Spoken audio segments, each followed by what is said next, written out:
Hey, it's Coach Nick Tumminello, and I want to add some clarity a little bit to this landmine rotation or angled barbell rotation exercise. I'm hearing it considered a rotational or a core rotation, or more specifically an anti-rotation exercise. Technically, it's not a rotational exercise, and this is the purpose of this video. If we're going to use the exercise, and it's a wonderful exercise, we use it on a daily basis here at Performance University, but you need to know why you're using it and what planes of motion you're working and which ones you're not really working. So I think this exercise is very misunderstood, and it's a very simple explanation why, and the reason why I have this yellow band hooked to this bar will help clarify my explanation.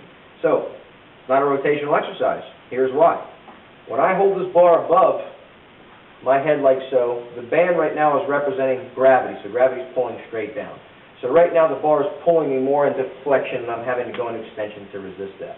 When I take the bar over to my right side, look at where that yellow band is driving to. That's where the bar is taking me. Now if I went with that, that would put me in lateral flexion. That is not rotation. That's lateral flexion. And you can see as I go to the other side, again, the band is going straight down. It wants to take me down.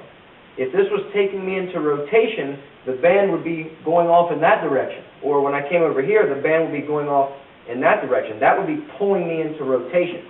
So, I'm not saying don't do the exercise. I'm not saying change the way you do the exercise. Just understand, this is more of an anti-lateral flexion exercise, or resisted side flexion, lateral flexion exercise. It's not a resisted rotary action. Now, you could say there's a little bit of side flexion and rotation if you gave into it a little bit, and I would agree with that, but that's kind of nitpicking. When I'm talking about rotational training, I'm looking at more horizontal or diagonal plane stuff. If there's much more of a vertical aspect to it, you're really looking at either anti-extension or anti-lateral flexion. So, just to make sure you understand the purpose and the benefits of this exercise, it's not as rotary as you may think. Therefore, we shouldn't really call it a rotary exercise or an anti-rotary exercise. It's more of a lateral flexion or anti-lateral flexion exercise.